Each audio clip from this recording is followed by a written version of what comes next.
Bismillahirrahmanirrahim. Hari ni kita akan tengok takat lebur dan takat beku. Okey, apa benda tu takat lebur, apa benda tu takat beku. Ada dalam buku teks pada muka surat 26. Dan ini juga ada eksperimen lah Okey. Takat lebur definisinya diberi dalam kotak yang tips celik ni. Okey, satu benda yang you perlu tahu berkaitan dengan buku teks KSSM ini, anything and everything yang ada dekat dalam buku teks itu silalah tengok. Even dekat penjuru-penjuru ke dalam kotak ke trivia ke, semua you kena tahu. Kenapa? Sebab buku teks kita digunakan ke seluruh Malaysia. Semua orang, tak kisahlah you sekolah di Ipoh, you sekolah di Ijuk, you sekolah di Bintulu, mana sahaja, okay, kita menggunakan buku teks yang sama. For as long as you are taking SPM, kita menggunakan buku teks yang sama. Tingkatan 4, buku teks dia yang ini. Tingkatan 5, a different buku teks lah. Tetapi, satu buku teks sahaja. Unlike masa KBSM. KBSM dulu zon berlainan, buku teks yang berlainan. Okay. So, so what with the same buku teks? Bila the same buku teks, anything and every inch of buku teks itu boleh disoal. Sebab kita mempunyai bahan yang sama, rujukan yang sama. Jadi mesti tahulah every inch of your buku teks. Okey. So berbalik kepada takat lebur, apa definisi takat lebur? Takat lebur ialah satu suhu. Betul lah kan? Bila kita sebut takat lebur, contoh takat lebur ais adalah 0 darjah Celsius. Takat lebur air adalah 0 darjah Celsius. Takat lebur ais lah. Takat lebur ais ialah 0 darjah Celsius. So bermaksud dia adalah pada suhu malar. Okay, sebab malar lah kan. Tapi tak semua benda melebur pada 0 darjah Celsius contoh natrium klorida, garam kat rumah tu, melebur pada suhu 800 darjah Celsius, 801 darjah Celsius. So bermaksud asal dia pepejal, dia nak tukar jadi cecair tu, bila dia nak boleh tukar jadi cecair? Bila you dapat suhu 801 darjah Celsius, baru dia boleh tukar jadi cecair. Okay, so sebab tu yang ais pula, kenapa bila you letak pada suhu bilik, dia terus melebur? Sebab ais melebur pada 0 darjah Celsius. Suhu bilik adalah 30 darjah Celsius. So, dia dah capai dah takat lebur tu, dia automatically akan melebur lah. Alright? So, takat lebur ialah suhu malar apabila sesuatu bahan bertukar daripada keadaan pepejal kepada cecair pada tekanan tertentu. Keadaan bilik kita ni, tekanan dia adalah 1 atmospheric pressure. 1 atm. Alright? Okay. Takat didih apa pula? Takat didih kita hanya ubah perkataan apa? Pada keadaan ni. Okay, dia adalah still suhu malar untuk satu bahan yang bertukar daripada keadaan cecair menjadi pepejal. Ini adalah takat beku. Ini adalah takat beku. Kalau takat didih, suhu malar, kita ubah ni. Suhu malar apabila, kalau ini kita nak takat didih, ya Allah. Sorry saya distracted sebab bising sangat ni. Takat didih ialah suhu malar apabila bahan bertukar daripada keadaan cecair kepada gas. Okey, sebab kita tahu pendidihan berlaku daripada keadaan cecair kepada gas. Macam mak awak masak air itulah. Betul kan? Bila masak air, okay, sampai je suhu 100 darjah Celsius, you nampak dah keluar gelembung-gelembung tu kan. Maksudnya dah ada gas yang dia dah daripada keadaan cecair bertukar menjadi gas. Okay. So dia adalah pada suhu yang tetap. Okay. So seperti yang saya sebut tadi, different bahan yang berlainan akan mempunyai takat lebur, takat didih, takat beku yang berbeza. Okay. Ais kan akan melebur pada suhu 0 darjah Celsius. Air akan mendidih pada suhu 100 darjah Celsius. Tapi natrium klorida melebur pada suhu 801 darjah Celsius. Kalau dah peleburan dia pun 801 darjah Celsius, takat didih dia mesti beribu-ribu dah lah. Alright? Okay. So dalam eksperimen ini nak menunjukkan takat lebur dan takat beku naftalina. Okay, naftalina ni formula dia C10H8. Seperti yang saya sebut sebelum ini, ada dalam ubat gegat. Okay. Satu benda yang kena ingat, okay, yang cikgu-cikgu you mesti akan check benda ni, akan tanya benda ni. Okay. bagi murid yang ada penyakit G6PD. Apa benda G6PD ni? Dia adalah satu penyakit genetik, glucosa 6-phosphate. Okey, dia bahasa Inggeris lah, glucose 6-phosphate dehydrogenase. Bermaksud dia tak ada enzim ini. Dalam badan dia tak ada enzim ni. Okey, macam mana kita nak tahu kita ada tak G6PD ni? Waktu kita lahir memang dah di-check. Okey, doktor akan check sama ada you ada G6PD ataupun tidak. Kalau you ada, you memang kena ada cut. Sebab ada certain restrictions, dietary restrictions. Maksudnya ada certain food yang you tak boleh makan. Okay. So apa makanan yang tak boleh makan? Seingat saya kacang parang. Okay. And then you tak boleh bau naftalina ni. Naftalina ni ubat gegat, you tak boleh bau.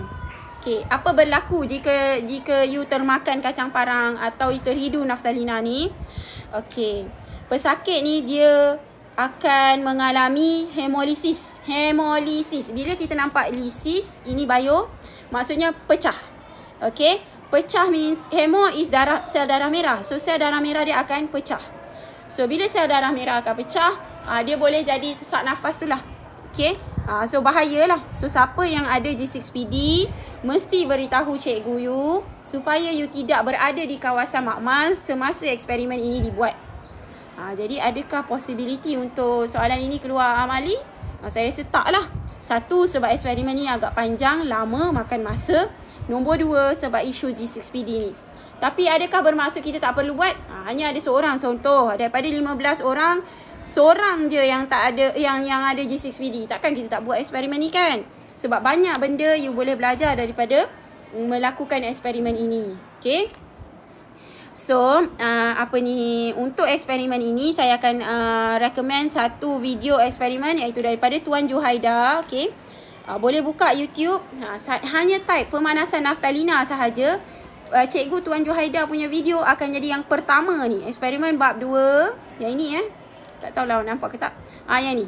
Eksperimen bab 2 takat lebur dan takat beku. Okey, Cikgu Tuan Juhaida sekarang ni adalah guru kanan di sekolah sukan di KL. Saya tak ingat apa nama sekolahnya. Okey, tapi kawan saya juga. Okey, cikgu ni dah banyak dah dia punya subscribers. Okey, boleh tengok cikgu Tuan banyak buat eksperimen sains lah. Ada menengah rendah, ada yang kimia punya.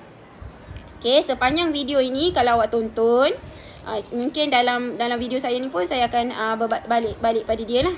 Okey, dia akan terangkan macam mana dia akan terangkan first radas dan bahan yang kita gunakan. Lepas tu macam mana nak susun radas ini, nampak? Lepas tu jalankan eksperimen itu, apa langkah berjaga-jaga, kenapa nak buat certain langkah, those things akan disebut di dalam video ini. So boleh tonton jika you tak ingat, you dah pernah buat dekat sekolah. Tapi you dah tak ingat dah pun macam mana eksperimen tu. So boleh tengok video ini. Cikgu Tuan ni sangat berdedikasi. Dekat rumah dia buat benda ni. Semua radas ni dia beli sendiri. Okay. So boleh tengok video ni. Okay, berbalik kepada ni. Satu benda yang saya nak remind berkaitan dengan rajah. Melukis rajah. Antara benda yang disoal di dalam kertas kimia adalah melukis rajah. Lukis rajah biasanya 2 markah. Markah pertama adalah rajah berfungsi. Markah kedua adalah label. Okey, untuk pemanasan naftalina setakat hari ini tak pernah lagi disuruh lukis. Okey, setakat 2010 sehingga 2022 lah. Okey, saya tak jumpa lagi soalan yang suruh lukis. Okey, cuma ada possibility untuk keluar sebab dia boleh keluar just because dia tak mungkin keluar amali. Doesn't mean dia tak boleh keluar kertas 2. Doesn't mean dia tak boleh keluar kertas 1. Okay. Dia just tak keluar kertas 3 saja. Okay. So, bila kita melukis rajah untuk pemanasan naftalina ini, rajah berfungsi hanya ada 1 markah. Tapi macam mana you nak dapat 1 markah? Okay. Yang pertama, mesti pastikan kaki retort mengapit tabung didih ni. Ni, nampak ni? Ni tak kaki retort ni kan? Nampak tak? Tabung didih ni diapit. Mana yang saya nak lukis? Tabung didih ni tabung didih. Dia diapit oleh kaki retort tu. Kena lukis macam tu. Kalau you tak lukis tiang ni pun tak apa. Asalkan, okey, saya nak mudahkan you. Dalam SPM benda ni diterima. Awak lukis je tabung didih tu. Lepas tu letak je square kat sini. Okey, square kat sini dah menunjukkan bahawa tabung didih ini telah diapit. Alright? Okey. Okey, yang kedua, paras air dalam bika. Nampak ni? Paras air dalam bika mesti melebihi paras naftalina dalam tabung didih. Mesti. Sebab kita buat pemanasan kaedah kukus air. Bila kukus air bermaksud air tu, kandungan air tu mesti lebih tinggi lah daripada apa yang kita nak panaskan tu. Yang ketiga, termometer mesti dimasukkan ke dalam naftalina. Jangan lukis dia suspended. Maksudnya, kalau you lukis macam ni, contoh. Okay, alamak. Sorry ya, dek saya punya termometer dah tak betul lah. Okay, contoh macam ni kan. Sini naftalina. Awak lukis kan? Ni bika tu kan, kat luar. Okay, sini aras air tu lah. Okay, yang lain-lain you lukis lah. So, bila you lukis macam ni, apa maksudnya? Ini termometer ni. Sebenarnya, you bukan sukat takat lebur naftalina. You bukan sukat suhu naftalina. Bukan. You sukat apa benda? Gas yang terbebas. Tak betul. Sebab sebenarnya kita nak tahu suhu naftalina. So, termometer itu mesti masuk ke dalam naftalina tu. Okey, dan ini adalah perkara yang paling lah murid tak suka nak buat, calon. Tak suka nak buat. Lukis dash. Dash dalam air. Nak lukis dash dalam naftalina pun boleh. Tak ada masalah. Okey, kalau you tak lukis dash, contohlah, you buat macam ni. Okey, lepas tu ada bika kan. Okey, ini termometer. Okey, ini naftalina. Okey, ini air. Bila you lukis macam ni, tanpa dash, apa maksudnya? Tak ada dash maksudnya bahan ini adalah pepejal. Okey, naftalina tak apalah you tak dash. Sebab naftalina boleh jadi dalam keadaan pepejal. Kalau you dah panaskan, dia dah jadi cecair. So, you dash ke tak dash ke tak ada masalah. Okey, sebab dia ada dalam dua keadaan. Okey. Tapi, air, mana ada dalam keadaan pepejal? Kita tak masukkan ais. Yang kita masukkan adalah air. Therefore, you mesti dash menunjukkan itu adalah air. Air adalah dalam bentuk cecair. Again, saya nak sebut, ini adalah bahasa sains dia.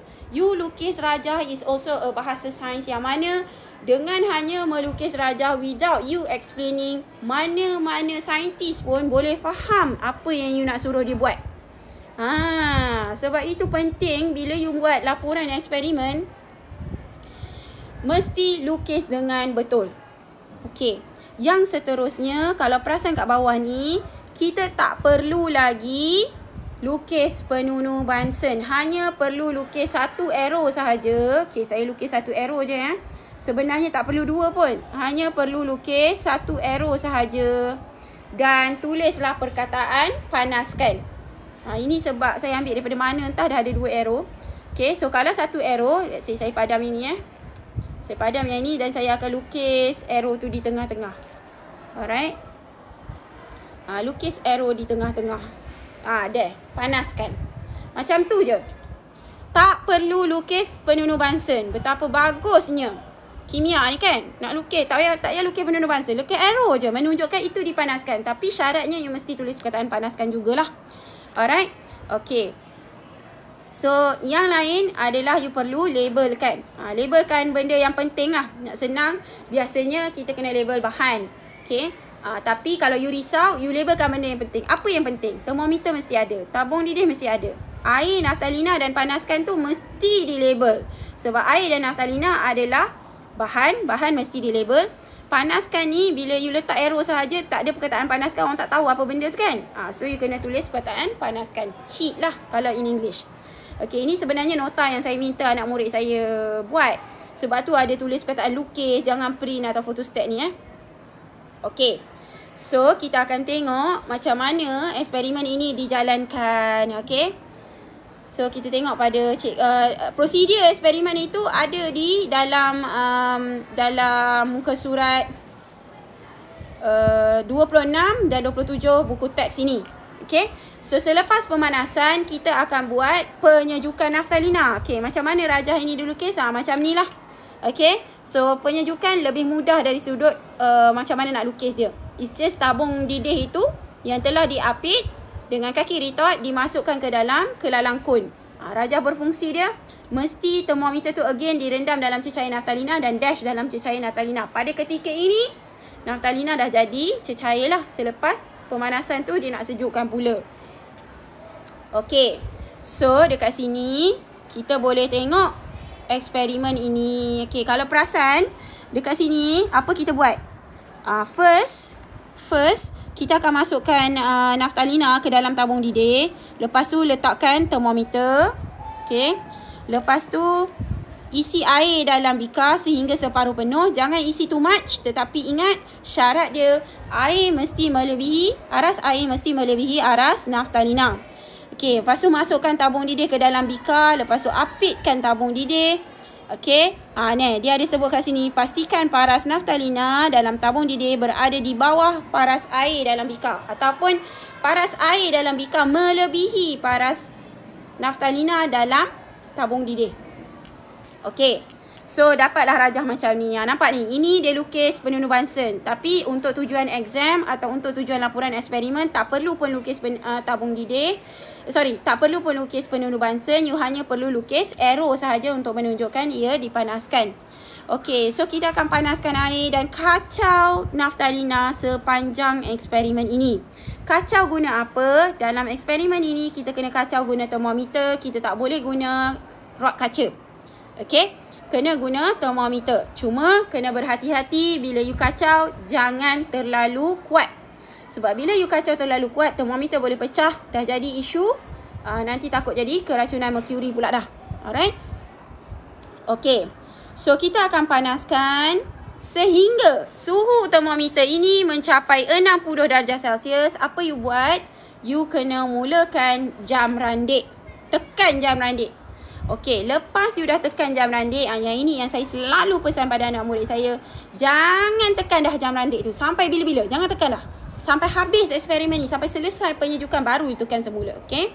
Sebab once dia reach 60 darjah Celsius, you akan mulakan jam randik. Jam randik tu akan jarum tu akan berpusing sampai 30 saat. You baca sekali lagi suhu. Mungkin suhu tu jadi 63 darjah Celsius. Perlu tak tekan jam randik? Jangan tekan. Tak perlu tekan dah. Kalau you tekan jam randik, dia akan ada time lapse. Dia akan ada pada satu jangka masa yang walaupun beberapa saat, yang dah lari lah masa dia. Nanti you punya result jadi tak betul. So, you hanya tekan jam randik sekali sahaja pada awal eksperimen. Lepas tu setiap 30 saat, you akan baca suhu pada termometer. Okey, sampai bila nak baca? Sampai suhu mencecah 90 darjah Celsius. Bila suhu mencecah 90 darjah Celsius, jangan tekan jam randik lagi. You hanya keluarkan ni, angkat ni, buka clamp dekat sini ni. Keluarkan naftalina ini daripada tabung didih ini daripada kukus air yang panas itu. Keluarkan. Okey, pada ketika ini jam randik masih lagi berjalan. You sepatutnya kena kacau lagi. Sekarang kita akan berpindah kepada penyejukan. Yes, it will take it's a bit difficult in the sense that you nak buat semua dalam masa 30 saat, you kena baca lagi termometer tu. Tapi sebab itu kalau eksperimen ini dibuat di sekolah, tak mungkin dia dibuat seorang-seorang. Mesti ada 2 atau 3 orang dalam satu kumpulan itu. So masing-masing mesti tahu peranan masing-masing lah. Okay. So dah keluarkan tabung didih daripada kukus air. Keringkan permukaan luar tabung didih. Guna apa? Gunalah kain. Jangan guna tangan sendiri sebab dia panas. Okay. Letakkan tabung didih ke dalam kelalang kun. Okay. So pada ketika ini you masih kacau You masih kacau termometer itu kacau naftalina itu menggunakan termometer. Okay. Dan you apit. So sebab itu kena ada 2-3 orang dalam satu eksperimen ini. So dia sini 90 darjah Celsius. So selepas 30 saat, baca lagi termometer. Dia akan turun. Let's say dia jadi 87 darjah Celsius. Dia turun. So every 30 second you akan baca suhu termometer ini sehingga dia kembali kepada 60 darjah Celsius. So macam itulah eksperimen ini. So saya dah cerita briefly macam mana eksperimen ini dibuat. Mari kita tengok macam mana sebenarnya realitinya eksperimen ini. Okay, kita gunalah video Cikgu Tuan. Hai semua, bersama Cikgu Tuan Juhaida untuk kelas kimia kita pada hari ini. Baiklah, hari ini kita akan belajar tentang jirim dan struktur atom. Okay, saya forward sikit. Terus pergi kepada ni lah. Okay, kepada eksperimen itu. Baiklah, bahan-bahan yang akan kita gunakan untuk buat aktiviti hari ini ialah, pertama ialah bikar, alat radas, kelalangkun, ini tu penyejukan, kas sedawai, kaki ritot, tungku kaki 3, penunu bansen, tabung didih, penyepit tabung uji, jam randik, spatula dan termometer. Manakala bahan yang akan kita gunakan ialah naftalina, air dan juga mancis. Okey, baiklah. Mula-mula kita perlu masukkan. Okey. Kenapa Cikgu Tuan pakai mask? Okey. Sebenarnya lebih baik eksperimen ini dibuat dengan you memakai mask sebab fume yang keluar, wasap yang keluar daripada naftalina tu sebenarnya tak elok. Jadi kita kurangkan menghidu dia tu lah. Okey. Naftalina ke dalam tabung didih lebih kurang 1/4 saiz tabung didih Okey, ambil naftalina menggunakan spatula.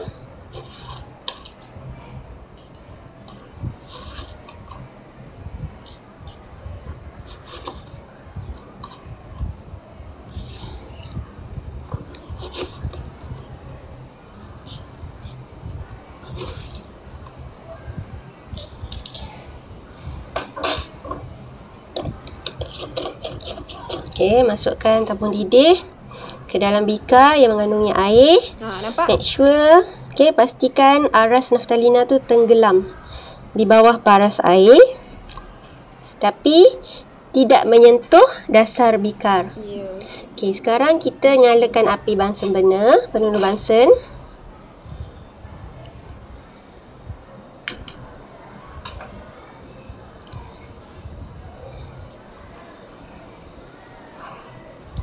Okay. So, apa yang berlaku adalah penunu bansen kita pasang kan. Okay, keluar api. Api itu akan memanaskan air dulu. Okay. Bila api dah panaskan air, nanti daripada situ naftalina ni akan dipanaskan juga. So, pemanasan dalam kaedah kukus air ni adalah sekata. That's why kita buat pemanasan secara kukus air. Satu, nak pastikan pemanasan itu sekata. Nombor 2, naftalina adalah bahan yang mudah terbakar. So, bila you panaskan directly, there is a possibility, a very high possibility untuk naftalina ini terbakar, keluar api. So, kita tak panas directly. Kita panas secara kukus air atas dua perkara tu lah. Okey, kacau. Masukkan termometer ke dalam tabung didih dan kacau naftalina dengan perlahan. Okey.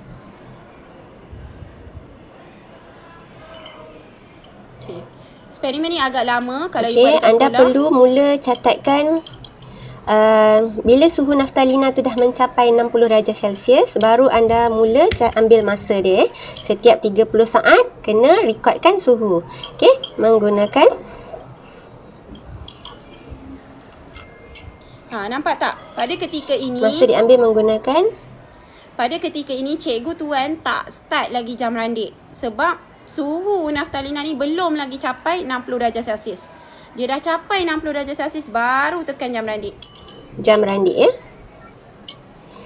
Okey.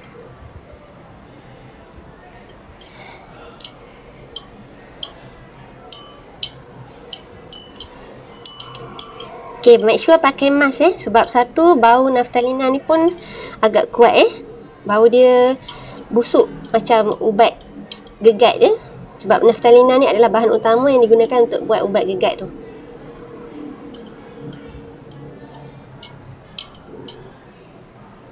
Okey, ni kita nak buat proses pemanasan naftalina. Okey. Okey, naftalina yang digunakan tadi dalam bentuk pepejal. Okey. Proses pemanasan naftalina. Ok, Okey, suhu bila 60 darjah Celsius barulah ambil masa ya. Bermula dengan 60 darjah Celsius, setiap 30 saat kena rekodkan bacaan suhu. Sehinggalah suhu naik mencecah 90 darjah Celsius. Okey, so buat eksperimen ni kena sabar sikit. Okey. Okey. So masa ni mesti dah start jam randik. Okay, you dah nampak tadi pepejal kan, pepejal putih. Sekarang ni dah jadi cecair. So mesti dah melepasi dah melepasi 90 darjah Celsius dah ni. Dah capai dah 60, dah naik sampai satu ketika. Okay, kita tengok apa berlaku. Cikgu tuan ni dia nak masuk penyejukan pula sekarang. Kena keluarkan ni. Okay, so panas ya, berhati-hati bila you buat eksperimen ini. So it's a bit difficult bila you buat seorang. Sebab tu saya kata eksperimen ini dibuat berdua biasanya di sekolah. Okay, kalau you pegang pada mulut tabung uji tak ada masalah. Tapi jangan pegang bawah, nanti you melecur. Okay, masukkan pada kelalang kon. Okay, so ni kena kacau. So ini masih lagi masa berjalan. So every 30 seconds you akan ambil suhu naftalina ini. Perlu kacau sepanjang penyejukan berlaku. So ini dah masuk penyejukan ya. Tadi pemanasan. Okey. So kemudian dia akan selesai lah. Okey. Ada beberapa perkara yang kita... Okey, kat sini cikgu tuan ada sertakan jadual keputusan. Okey. So keputusan pemanasan pepejal naftalina dan juga cecair dia. Okey. So boleh tengoklah untuk pemanasan. Okey, pada 0 saat, yalah sebab kita hanya start jam randik pada suhu 60 darjah Celsius kan. So 60 darjah Celsius tu masa dia 0 saat. So 30 saat selepas itu jadi 66. Naik lagi 72, 78, 80. Okey. So kalau perasan kat sini, kalau saya boleh zoom kat sini. Okey, suhu 80 darjah Celsius ni kekal untuk beberapa ketika. Lepas tu baru dia naik semula. Ini keputusan yang betul. Okey, lepas tu dia jadi 85, 87, 89, 90. So, 90 tu pada 330 saat dah. Okey, 90 ini selesai pemanasan. Selesai pemanasan. Okey, sekarang kita tengok 90 adalah beginning of penyejukan. 90 darjah Celsius adalah beginning of penyejukan. So, pada masa itu kosong lah. Okey, so suhu tu bila you kacau dia akan turun. Antara 90 saat sampai 210 saat ni suhu dia adalah 80 darjah Celsius kekal for a while, lepas tu baru dia turun semula 75 sehinggalah turun sampai 60 darjah Celsius, barulah selesai eksperimen ini. Okey. So boleh tengok setiap dia punya video tu secara sepenuhnya. Okey, lepas tu you kena lukis graf. Kena lukis graf daripada data jadual keputusan itu. So, you akan dapat graf. Okay. You akan dapat graf yang macam ni. Untuk pemanasan dia jadi macam ni. Kenapa? Remember daripada keputusan cikgu tuan tadi. Dia 60, dia naik 66. Apa sampai 80. For a while 80. Lepas tu naik sampai 90. So, graf dia akan rupa naik. Lepas tu mendata. Lepas tu naik semula. Okay. Yang penyejukan pula dia starting dengan 90 lah. Dia turun 80 lebih sampai berapa, tak ingat dah berapa. Lepas tu 80. For a while dia jadi 80. Ada 4 kali bacaan dia jadi 80. Kemudian dia turun semula sampailah 60 darjah Celsius. So dia punya rajah akan jadi macam ni dari sudut graf dia. Okey. So ini yang anak murid saya dapat. Okey. Yang anak murid saya dapat macam ni. Sekejap Ini keputusan yang kami dapat daripada eksperimen di sekolah lah. Okey. 60, 63 tu macam tu. Kena baca betul-betul lah. Okey. Yang suhu untuk penyejukan pula macam ni. Alright. So dan kena take note pada setiap suhu tu apa keadaan jirim dia. Alright. Sebab kat sini dia ada sebut kat sini you kena plotkan graf. Okey. Suhu melawan masa. Okay, graf maksudnya kena, bila plotkan graf maksudnya kena guna kertas graf. Berapa kertas graf yang you perlukan? 2 lah. 1 untuk pemanasan, 1 untuk penyejukan. Graf suhu melawan masa maksudnya suhu akan berada di paksi X. Suhu akan berada di paksi Y. Sini suhu dengan unit darjah Celsius. Masa akan berada di paksi X. Okay, so guide you adalah perkataan melawan. Anything sebelum perkataan melawan adalah paksi Y. Anything selepas perkataan melawan adalah paksi X. Okay. So, nanti saya akan explain dari sudut graf kenapa apa benda tu. Okay. Dan ada soalan kat bawah ni. Okay, ada soalan kat bawah ni. Kenapa naftalina tidak dipanaskan secara langsung menggunakan api daripada penemuan Bunsen? Saya dah sebut ni tadi. Naftalina mudah terbakar. Jadi, tidak boleh dipanaskan secara langsung. Okay. Nombor yang ini, kenapa guna kukus air? Supaya pemanasan adalah sekata. Okay. Semasa penyejukan, kenapa tabung ni dia letak dalam kelangkun? Okay. Kita nak menghalang daripada pembebasan haba yang immediate sangat. Okay. Yang seterusnya, kenapa naftalina perlu dikacau secara berterusan? Kita nak mengelakkan penyejukan lampau. Super cooling. Kita nak elakkan super cooling. Apa benda super cooling ni? Also saya akan explain dalam video berikutnya. Okay, ni. Dan juga kita nak memastikan penyejukan adalah sekata. B ni ada dua. Okay, nak mengelakkan penyejukan lampau dan nak memastikan penyejukan adalah sekata. C adalah apa yang berlaku kalau tak dikacau secara berterusan. Ini yang akan berlaku, penyejukan lampau akan berlaku. Okey. Terangkan mengapa suhu menjadi malar semasa peleburan dan pembekuan naftalina. Saya akan terangkan dalam video yang berikutnya. Sebab video ni dah terlalu panjang. Okey. Dalam buku teks ni dia tak tulis kesimpulan. So, bila you buat eksperimen, you kena tulis kesimpulan. Kesimpulan menjawab tujuan you. Okay, tujuan eksperimen ini adalah untuk menentukan takat lebur dan takat beku naftalina. So, daripada keputusan eksperimen itu, you boleh tengok apa takat lebur dan takat beku naftalina dan you tulis sebagai kesimpulan. Okay, kita jumpa dalam video yang berikutnya. Sekian, terima kasih.